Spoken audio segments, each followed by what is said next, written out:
Um dia, o mundo já foi um só. E é bonito pensar que no final, ou melhor, no início, todas as pessoas vieram de um mesmo lugar. Têm a mesma origem. É por isso que não dá para cada um olhar para um lado. Talvez o que nos faça mais humanos seja entender o porquê das coisas. Se um dia o mundo foi um só, por que esse mesmo mundo se tornou tão dividido? Por que os corpos negros passaram a ser vistos como objetos?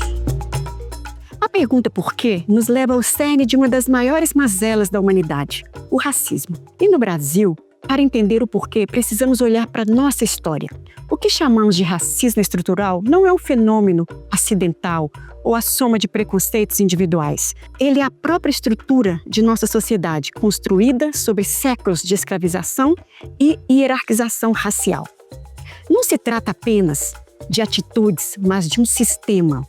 As instituições, a justiça, a educação, a saúde, o mercado de trabalho foram e ainda são moldadas por essa lógica. É a forma como o poder foi distribuído, mantendo privilégios para uns e marginalização para outros, com base na cor da pele. Como nos ensina o grande Frantz Fanon, em Pele Negra, Máscaras Brancas, o negro é, aos olhos do homem branco, um objeto. Essa objetificação não é apenas simbólica.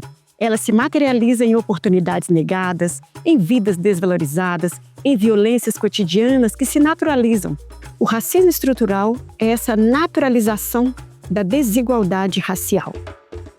Por que criamos formas de separar negros de brancos? Por que contamos mentiras? E por que acreditamos? A democracia racial brasileira é talvez a mentira mais perigosa que nos contaram.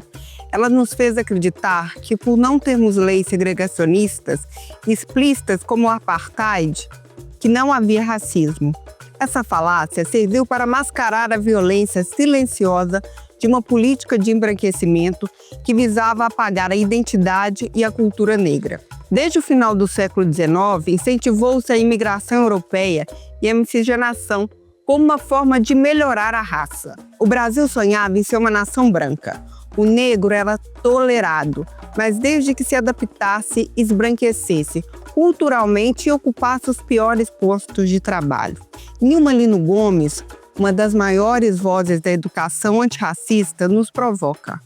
O mito da democracia racial brasileira é um mecanismo do racismo que opera no sentido de produzir a invisibilidade do negro e suas reais condições de vida. É preciso desmascarar essa invisibilidade para que possamos ver o racismo em sua plenitude e combatê-lo de frente. Porque, mesmo tentando nos desanimar, a gente continuou alegre, usando a alegria como uma arma para combater o racismo. E porque, mesmo assim, eles tentaram nos calar. A resposta para essa pergunta é a própria força da cultura negra.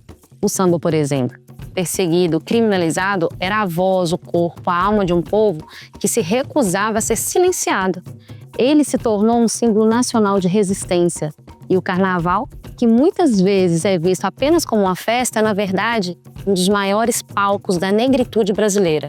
Historicamente, o carnaval, especialmente as escolas de samba, foram espaços de autoafirmação, de organização comunitária e de denúncia. É ali que a história negra e as lutas e as belezas eram celebradas, muitas vezes sob o disfarce da folia, driblando a repressão. A nossa mestra, Conceição Evaristo, nos lembra da potência da nossa existência cultural ao dizer: eles combinaram de nos matar, mas nós combinamos de não morrer. O samba e o carnaval são materialização dessa não-morte, dessa resistência alegre e potente que se recusa a ser calada. O uso do carnaval na educação antirracista é justamente resgatar essa raiz de resistência e de celebração da identidade negra. Porque tomaram o que é nosso e desprezaram a nossa luta. Essa pergunta nos leva a outro ponto crucial: a apropriação. Quando a cultura negra se torna popular, muitas vezes ela é esvaziada. Esvaziada de significado original, de sua história, de sua luta, e ainda é comercializada. O racismo recreativo entra nisso, transformando a dor e a vivência negra, em piada, em algo engraçado, que reforça ainda mais estereótipos. Vemos o samba, por exemplo, virar um produto sem a valorização de seus criadores, sem os turbantes virarem moda, sem a valorização de sua ancestralidade. E isso é o desrespeito a uma herança ancestral.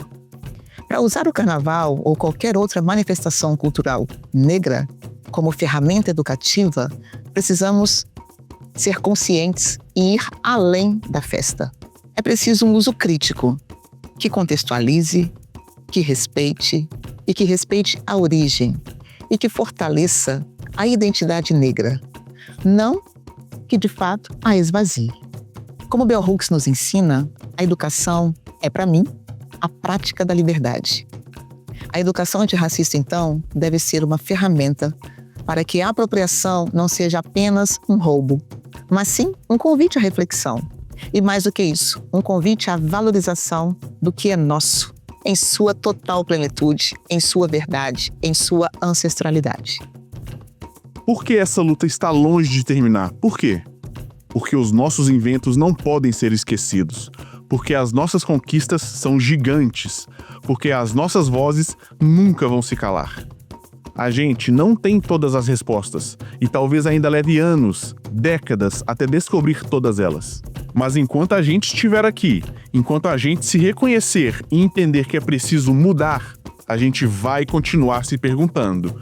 E perguntando a todo mundo. Por quê?